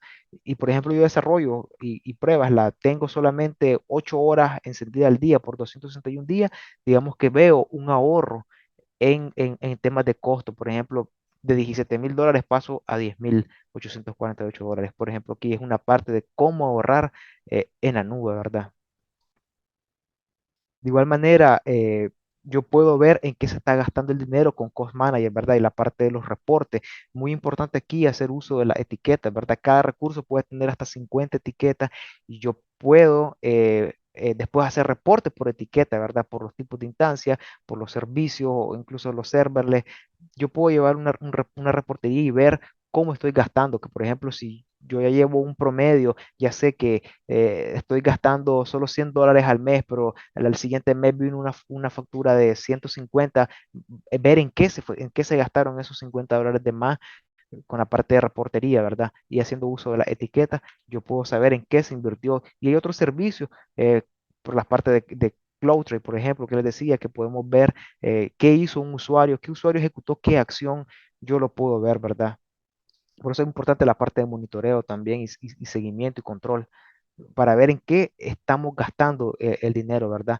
Y, por ejemplo, perdón, poder utilizar servicios serverless, por ejemplo, en vez, ya le decía, utilizar un API Gateway para la recepción de las peticiones del usuario y yo se lo mando, lo proceso esas peticiones en un Lambda, que Lambda me va a cobrar solamente por el tiempo de cómputo que ejecute esa porción de código, ¿verdad? A diferencia de tener instancias, por ejemplo, instancias de máquinas que van a estar ahí corriendo, me va a salir más cara la solución eh, que utilizar, por ejemplo, servicios serverless, y utilizar una base de datos. Obviamente, esta parte yo tengo que analizar si estos servicios se adecúan a lo que yo manejo en mi empresa, ¿verdad? Si se adecúan a si mi aplicación yo la puedo convertir en nativa de nube, yo puedo desarrollar mi aplicación para que utilice estos servicios, esa parte se tiene que validar, ¿verdad? Porque implica que los desarrolladores, por ejemplo, sepan cómo funciona perfectamente Lambda, la parte de desarrollo de Lambda, qué parámetros le voy a pasar para que optimizar ese código, para optimizar el procesamiento, ¿verdad? Y normalmente este es el modelo clásico, ¿verdad? Que decimos que es lo que cuando nos migramos más a máquinas virtuales porque son muy pocas las empresas que optan por tecnología nativa propiamente de nube, ¿verdad? Y hacer sus aplicaciones de nube directamente. Entonces, es también ver esa parte de consumo, cómo pasar de esto que puede estar bien para una empresa, pero que se puede mejorar. Si mi personal está capacitado, si yo mi aplicación la voy a desarrollar de cero y voy a pasar de esto, lo voy a pasar a serverless, a servicios más automatizados, si mi base de datos es compatible, todos los datos históricos, si yo las puedo migrar a una base NoSQL, todos esos son factores que se tienen que analizar para ver si este modelo es adecuado para mí, ¿verdad? O si me voy a quedar con el modelo clásico, que no está malo tampoco, ¿verdad?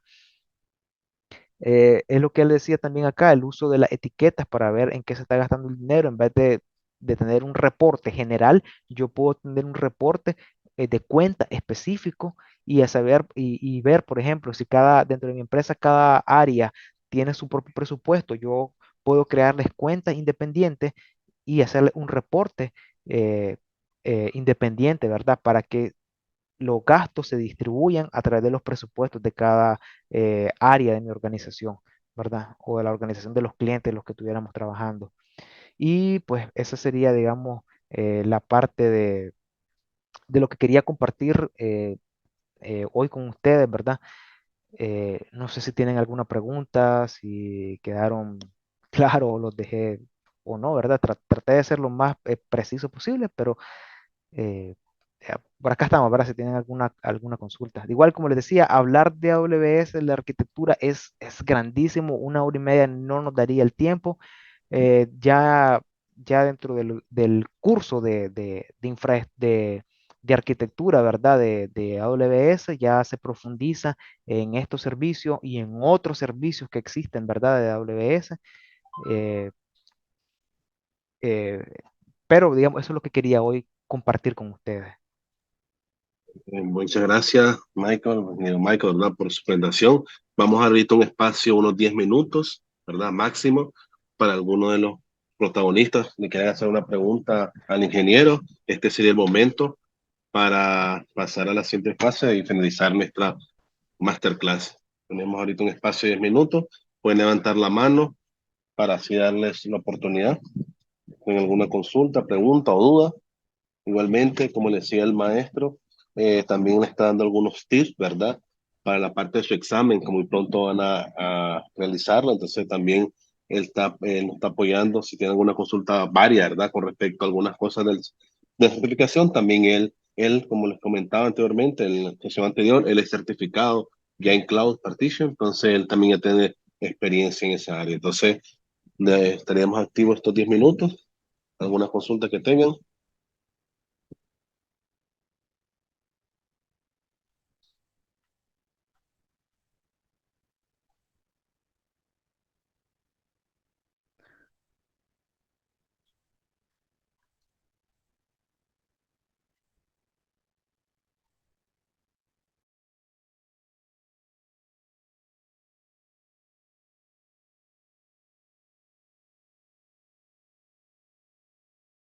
Ok, como decimos en la universidad, todo está totalmente claro o no entendieron nada. Si no hay consulta, ¿verdad? Ahí son las dos únicas respuestas correctas. ¿Así, verdad, ingeniero? O entendieron o no entendieron. Mire, no es malo preguntar, ¿verdad? A veces uno dice por pena, yo si pregunto a lo mejor algo que es muy básico, se van a reír de mí o no pregunto por pena, no, pero más bien después al momento del examen o al momento de enfrentar por no preguntar, tal vez no voy a saber cómo responder. Entonces, de igual manera, por acá les dejaba al final, para los que quisieran, ¿verdad? Conectar la parte de mi LinkedIn. Creo que ya no estoy compartiendo, ¿verdad? Oh, sí, Yo todavía. tengo una pregunta. Ah, Dígame. Este, con lo que debe hacer Nueva Zelanda, ¿cuánto se puede ahorrar al crear una aplicación? Va a depender. eh, durar en. Bueno, Lambda tiene la restricción que puede hacer un procesamiento de tu código por 15 minutos. Si se tarda más de 15 minutos, Lambda no es no es ese tipo de servicio que estaría buscando, ¿verdad? Pero no sé si por ahí viene tu pregunta o Sí, en es que, por qué. ejemplo, en la empresa, en la organización en que estoy, utilizamos lo que vendría siendo S2, pero sí se nota un poco el costo y queríamos pasar una solución más barata o hacer algo más económico. Y estábamos pensando utilizar, como utilizamos Java, estamos pensando utilizar Quarkus, que es un framework ya nativo para cloud, para que deploye directamente en Lambda. Pero quisiera ver que si esa es la solución o tal vez reservando instancias. Por ahí va mi duda. En su experiencia, ¿cómo ha visto que si es más barato reservar instancias CO o economizar a través de Lambda? mm, digamos, en temas de cómputo es más económico Lambda, porque Lambda solo te va a hacer un cobro por el tiempo de cómputo que él se tarde en hacer. En cambio, con instancias, eh, pagas por el cómputo, ¿verdad? Pagas por el almacenamiento, que el disco EBS que tenga la instancia, ¿verdad? Los costos son variables en las instancias en dependencia de la región. Perdón. No todas las regiones tienen los mismos costos, entonces en dependencia de la región en donde esté desplegadas las instancias, va a ser el costo de cómputo, el costo de los discos EBS, el tipo de disco que estés utilizando, si es GP2, si es eh, eh, por IOPS, optimizado para IOPS, si es disco mecánico. Entonces son varios factores que entran en juego. Si la máquina va a estar encendida todo el tiempo. Entonces, va ahí también va a tener que ver la naturaleza de la aplicación, es decir, si la aplicación con la cual estás trabajando la van a hacer nativa hacia nube, la van a lograr procesar eh, con Lambda, sí va a haber un ahorro eh, en temas de cómputo, ¿verdad? Porque Lambda te lo va a procesar más rápido, pero ahí también tiene que ver cómo diseñas tu código, ¿verdad? Porque hay buenas prácticas. Yo no soy desarrollador, tengo colegas desarrolladores, ¿verdad? Que con los cuales comparto. Y ellos me han dicho, pues, que hay también buenas prácticas de código, buscar cómo optimizarlo para que la ejecución sea mucho más rápida. Entonces, entre más tarde ejecutarse Lambda, mayor va a ser el costo. Entre más rápido lo procese, es menor el costo, ¿verdad?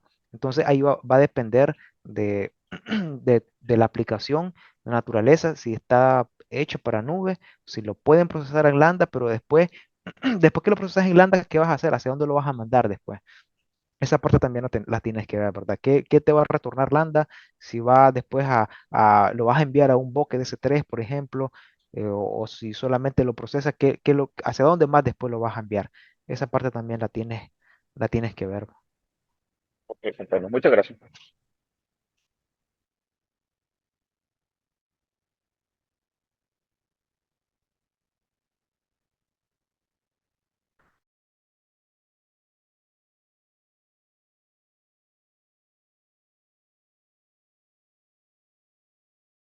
Yo tengo una consulta. Hola Michael. Hola Sí, Max. sí, sí, Max, dime, te escucho. Mira, mencionaste algo que me llamó mucho la atención y era sobre qué tan apropiado es para una empresa llevar toda su, migrar hacia la nube, ¿verdad? Si mencionaste que tenía que ver, por ejemplo, cuánto ella ya invertía en el tema de la tecnología, ¿no? En un data center, por ejemplo, si tenía o simplemente tenía un pequeño servidor o pocos servidores. Lo que pasa es que le doy vuelta al asunto y entiendo lo mucho que se ahorra con, con el paso a la nube, pero también creo que es que depende cómo maneja la compañía o manejaba la compañía sus recursos tecnológicos, ¿verdad? Porque esto es como querer comprar, por ejemplo, un vehículo, qué sé yo, me quiero comprar una Prado, ¿no? Tiene sus ventajas, pero a lo mejor es demasiado lujo. Y puede ser que yo necesite algunas cosas que me brinda la camioneta, pero para reducir costo yo le empiezo a quitar, qué sé yo, los frenos ABS, le quito las bolsas de aire. Es decir, el tema, lo que me interesaría saber de tu parte, con tu experiencia, es cómo medir eh, si una compañía realmente, para una compañía es viable económicamente y operativamente migrar a la nube. O sea, o qué características debe tener una compañía para pensar, ok, me voy a migrar a la nube y sí voy a ver un ahorro, ¿verdad? Pero también voy a ver un impacto en la eficiencia de mi trabajo.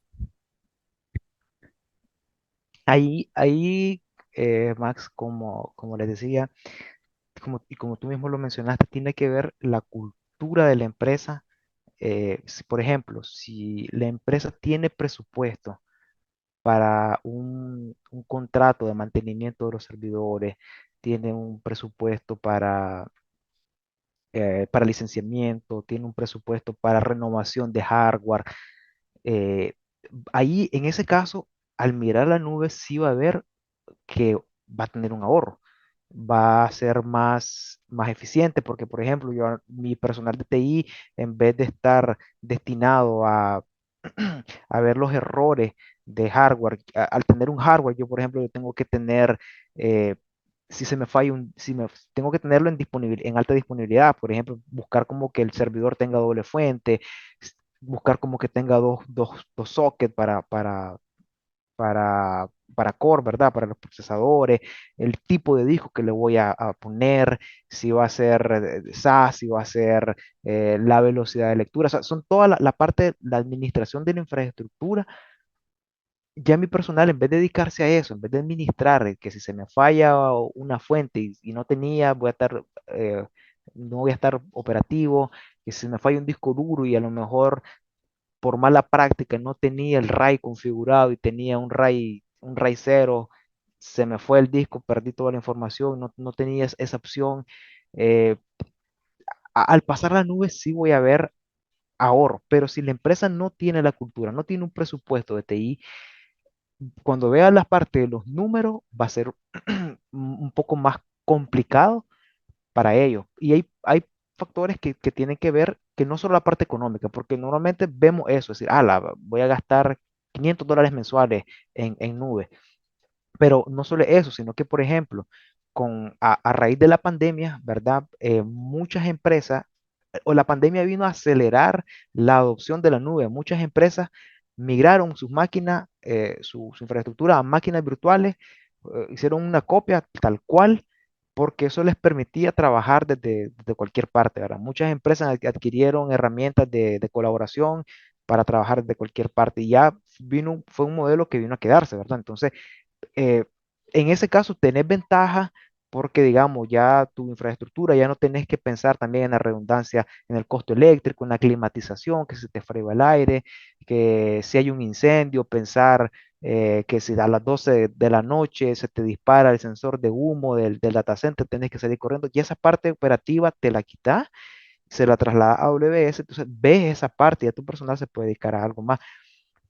Pero si la empresa no tiene cultura, que es lo que suele pasar, es bien difícil eh, que una empresa se mire a la nube. Existe algo que yo les decía, que existe el CAF, el Cloud Adoption Framework, que ayuda a las empresas a ver su nivel de madurez, cómo está para poder mirar a la nube. Entonces, el CAF, a diferencia del Well Architect Framework, que me ayuda a mí a diseñar soluciones ya en la nube, el CAF me ayuda en el proceso de adopción de la nube, ¿verdad? Entonces, yo puedo ver si mi personal va a necesitar capacitación, en qué nube me voy a ir, qué máquinas son las que puedo migrar, si puedo migrar o no, si es viable para mí migrar a la nube, no solo por la parte económica, que la parte económica yo puedo hacer una estimación. Por ejemplo, está el Pricing Calculator de AWS, ¿verdad? Donde yo puedo hacer una estimación de los costos, de cuánto yo mensualmente voy a poder gastar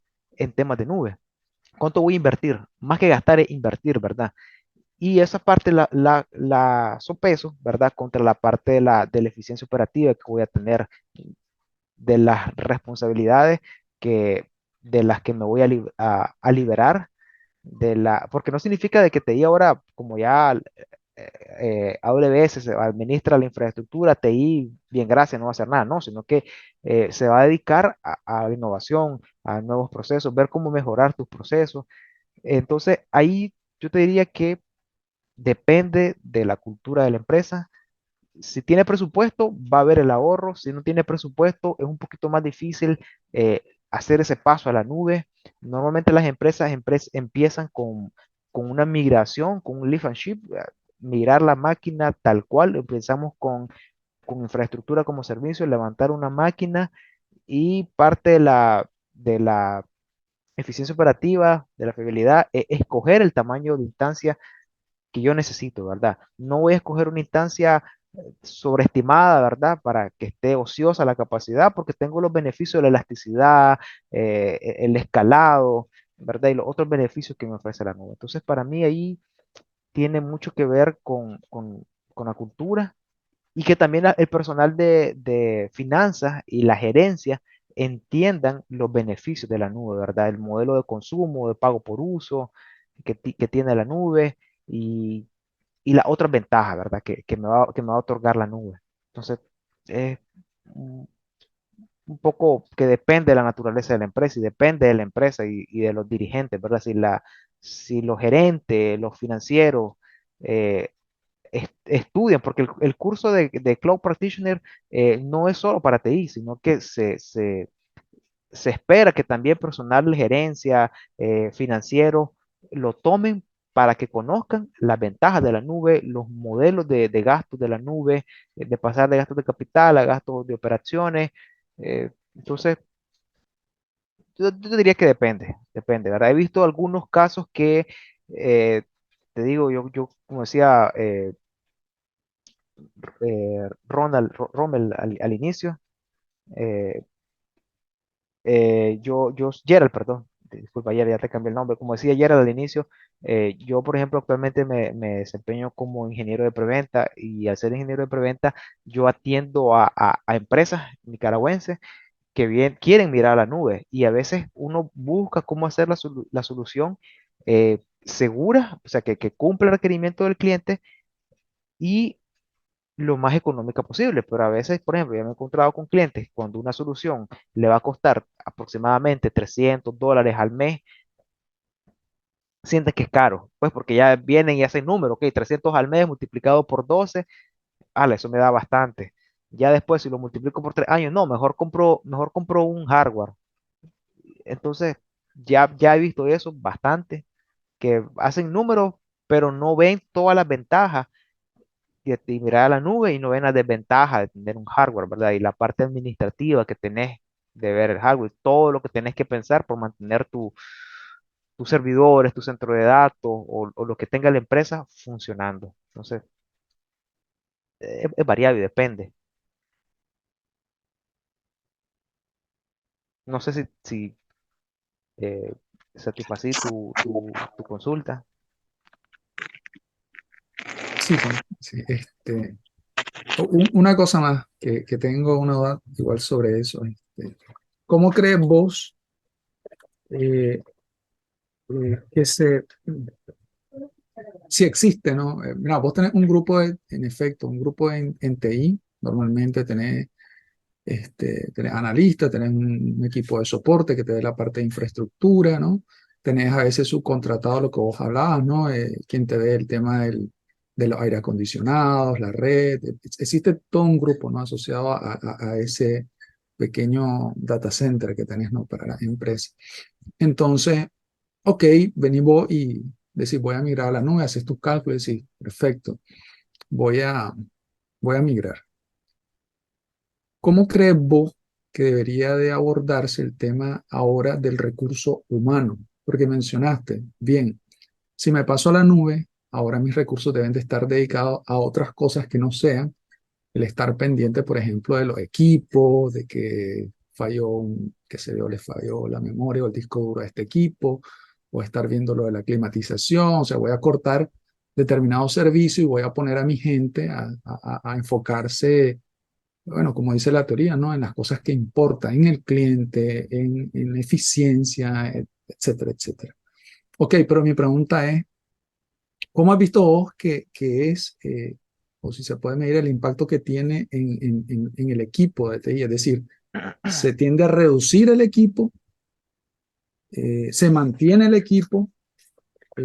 Entiendo que se tendría que especializar, obviamente. Ahora vas a tener nuevas tareas y su perfil puede cambiar un poco. Ahora se van a dedicar a tareas un poco diferentes porque baja lo importante, pero los equipos tienden a reducirse, tienden a mantenerse. ¿Cómo va esa parte? Eh, de igual manera, va a depender de la empresa. Si bien es cierto, la parte de TI eh, va a cambiar su rol, ya no va a estar, no va a tener los hardware aquí, pero no significa de que va a estar ociosa, no va a hacer nada, no, al contrario. Ahora para mí, al moverse la nube, eh, parte de la cultura de la empresa debería ser, y digamos de los gerentes de TI, debería decir, bueno, voy a capacitar ahora a mi personal de TI para que maneje AWS, por decir algo, si yo elijo esta nube lo voy a especializar porque no significa, como ya mirábamos, de que miraste a la nube y ahí se quedó, ahí quedaste, no, sino que ahora tenés que aprender a manejar esos servicios, cómo optimizar los procesos, cómo te dedicas a la innovación, cómo te dedicas a entregar un mejor servicio a tus clientes internos, tus clientes externos.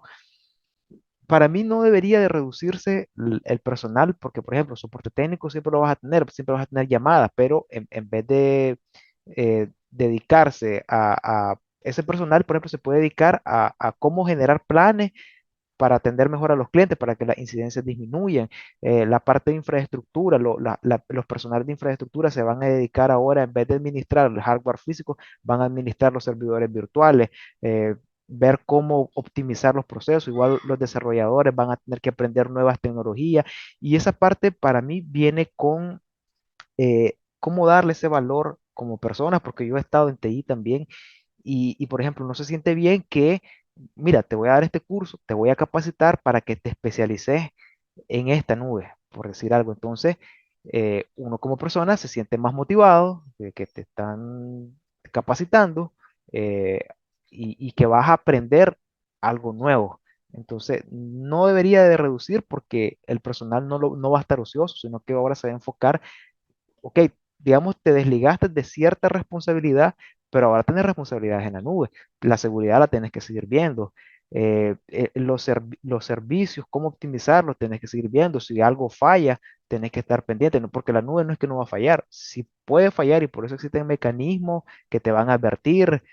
Tenés CloudWatch, por ejemplo, que si falla, hay otro servicio que se llama SNS, Simple Notification Service, por ejemplo, si te falla algo, que te llegue una alerta y aunque los que estamos en TI sabemos de que a veces si te falla algo a las 12 de la noche, tenés que levantarte a ver qué pasó, a conectarte, o si tenés que mover. De igual manera, en la nube vas a tener que estar pendiente, obviamente, que el nivel de enfoque va a ser distinto, pero no debería de reducir, porque, por ejemplo, si TI es chiquito, no vas a despedir, porque la nube no se va a administrar sola. O sea, tenés que tener el personal ahora capacitado a que te administre la infraestructura, que te administre las redes, la parte de la seguridad, porque ahora, digamos, las brechas de seguridad cambian, ya pasas de aquí, lo pasas a este otro lado, pero las brechas de seguridad se mantienen o se aumentan o se disminuyen, no sé, depende, ¿verdad? Depende de cómo la estructuré.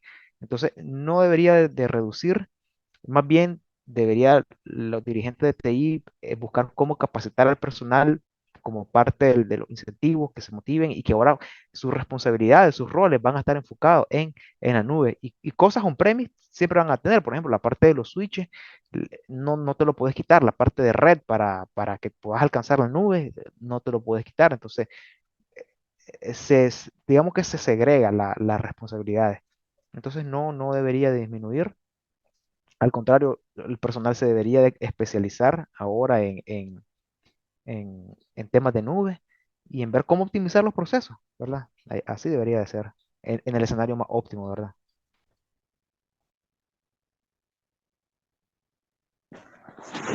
Buenas noches, Michael. Una consulta ahí, Michael. ¿Qué tips o qué consejos le puedes dar a los muchachos para que logren la certificación? Porque ya entran a su parte final, pues, de que logren el objetivo de la certificación, que simulen, que practiquen, que lean la documentación oficial.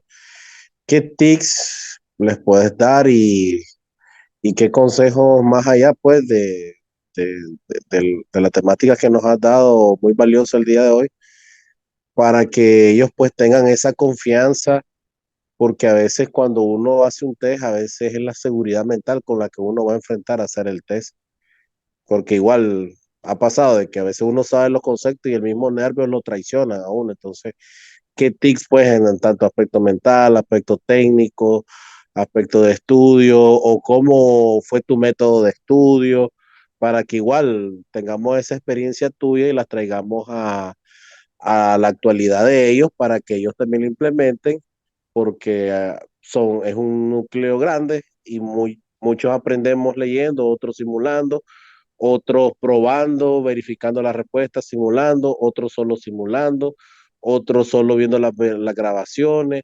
Entonces, en tu experiencia personal, ¿cuál fue? ¿Y qué tips nos das pues a los muchachos, aquí a los protagonistas? Más que todo eso en mi consulta, Michael. Gracias. Claro, Jorge. Eh, bueno, decirte no se pongan nerviosos, no puedo, porque como tú lo dijiste, uno se pone nervioso, o casi siempre, digamos, con las evaluaciones. eh, algunos tips, si van a hacer el examen en modalidad Proctor, que es, digamos, supervisado por que alguien que se conecta, tenés que tener la cámara encendida. Las recomendaciones, si vas a hacerlo con Person View, por ejemplo, el escritorio tiene que estar limpio, no puedes tener una segunda pantalla, no puedes tener reloj, no puedes tener anillo, eh, eh, el escritorio limpio, no tienes que tener ningún papel, nadie puede entrar donde estés, ¿verdad? Si tenés, digamos, aquí a la par un cartel, lo tenés que quitar, porque, digamos, tu espacio de trabajo donde va a hacer el examen tiene que estar limpio, la cámara tiene que estar buena, el micrófono de la máquina tiene que estar buena.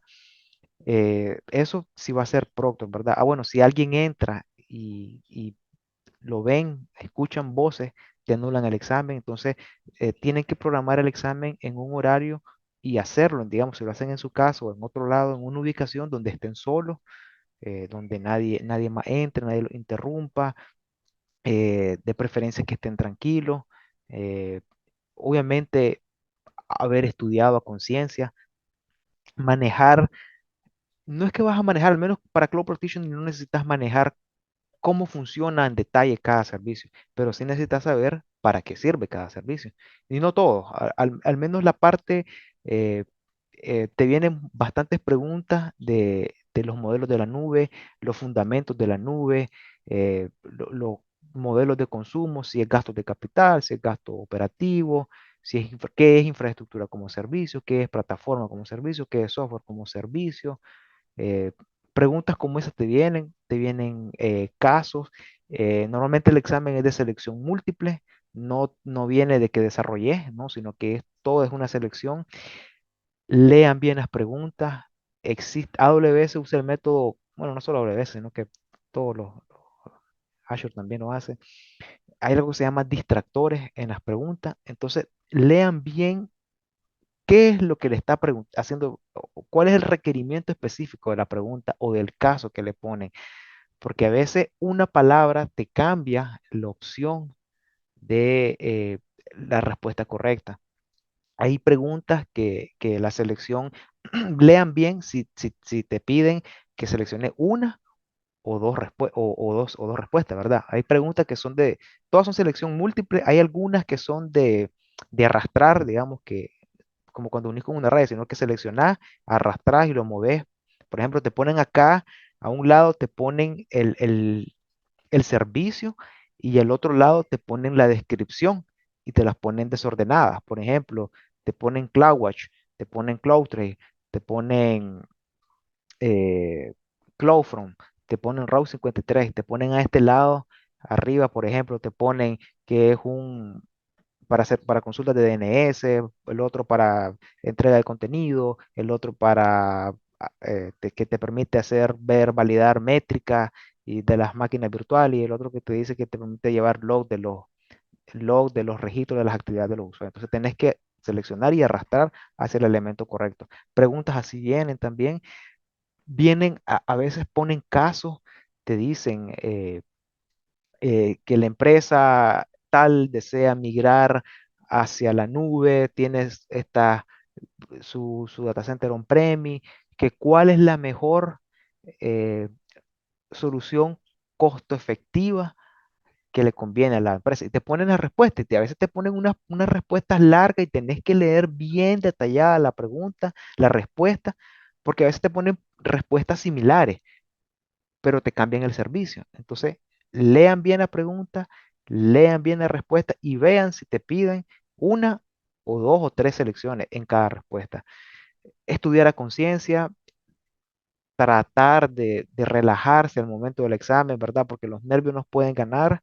El examen Proctor, la cámara siempre tiene que estar encendida, no podés estar murmurando al momento que leas la pregunta y estar leyendo, hablando o moviendo los labios, no podés. Del Proctor ahí nomás ya sea que te abra el micrófono y te hable y te diga, normalmente los Proctors son en inglés, o te pone un chat, ¿verdad? Aunque el examen lo hayas puesto en español, eh, eh, bueno, AWS sí ya tiene Proctor en español. AWS sí ya lo tiene. Eh, el Proctor te puede decir que no estés haciendo eso porque te lo pueden cancelar al examen porque piensan de que le estás murmurando a alguien que vas a hacer trampa. Entonces, tratar de estar lo más tranquilo posible. Nervios no lo vas a poder eliminar porque siempre te dan nervios, pero tratar de estar, de respirar lo más tranquilo posible y haber estudiado a conciencia. Hay simulaciones de exámenes también que uno puede ver. En las simulaciones, por ejemplo, hay una página que se llama Exam Topics.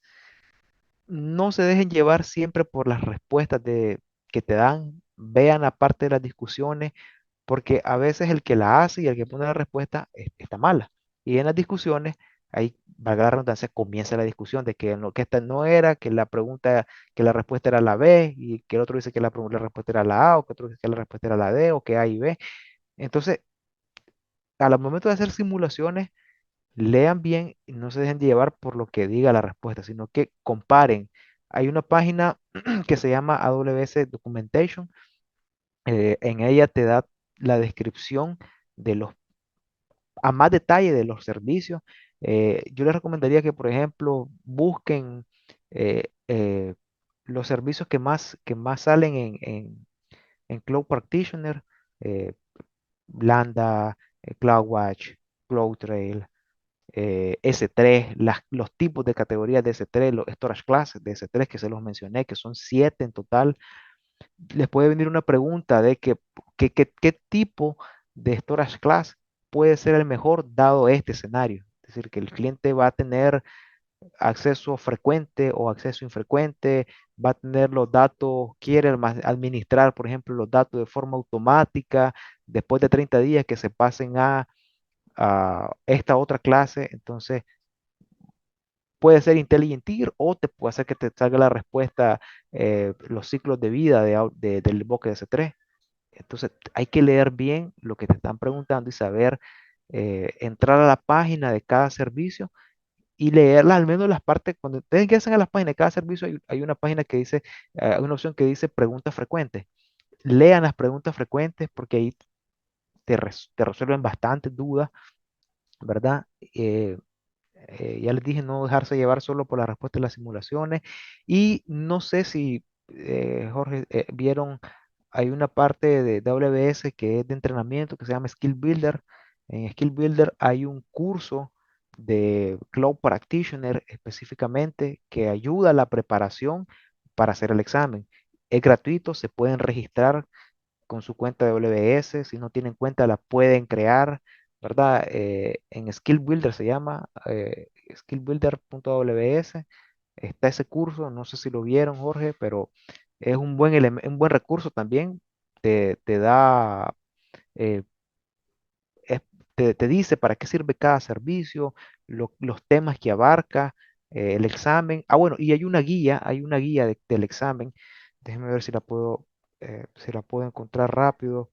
Eh,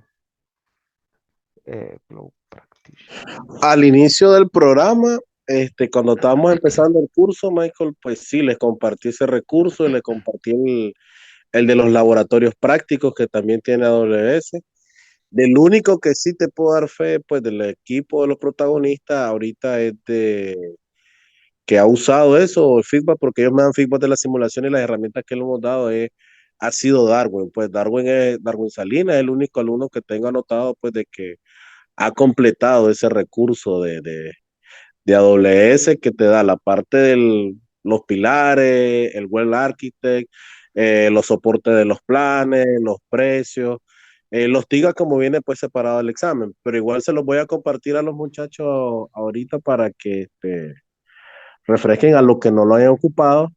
Igual ha habido bastante material, por ejemplo, María Grau, que ha practicado con los testers oficiales que tiene AWS. Hay otros muchachos que aparte de las herramientas que les dimos, ellos tienen cuentas corporativas en sus empresas y entonces lo que han hecho esas cuentas corporativas que tienen acceso a Udemy, han practicado 2 o hasta 3 testers de Udemy.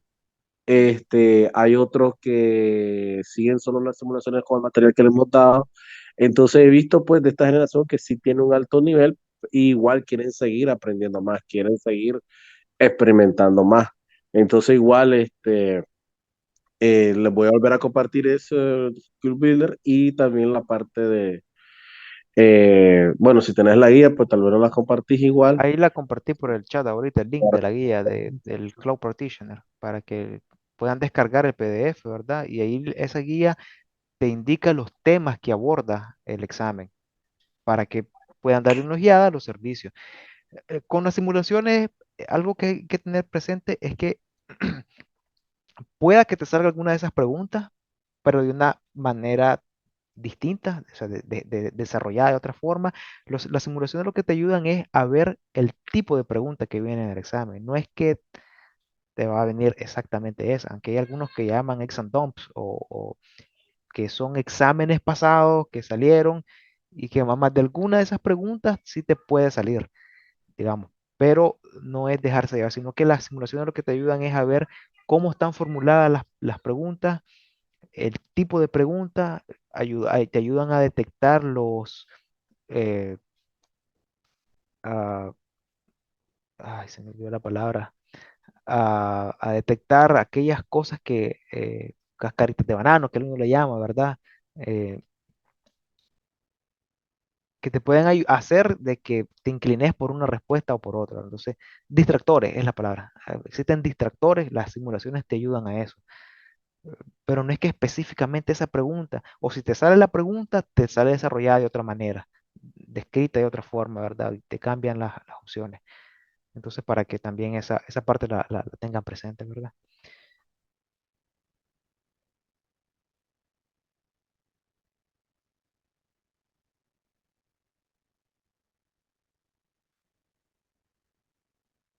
Si no tienen alguna otra consulta, pues sería más que agradecerles, ¿verdad? El tiempo, porque ya son las 9:30 y gracias por haber estado acá, ¿verdad? Con nosotros y siempre a la orden. Nuevamente, ¿verdad? Ingeniero Michael, muchas gracias, ¿verdad?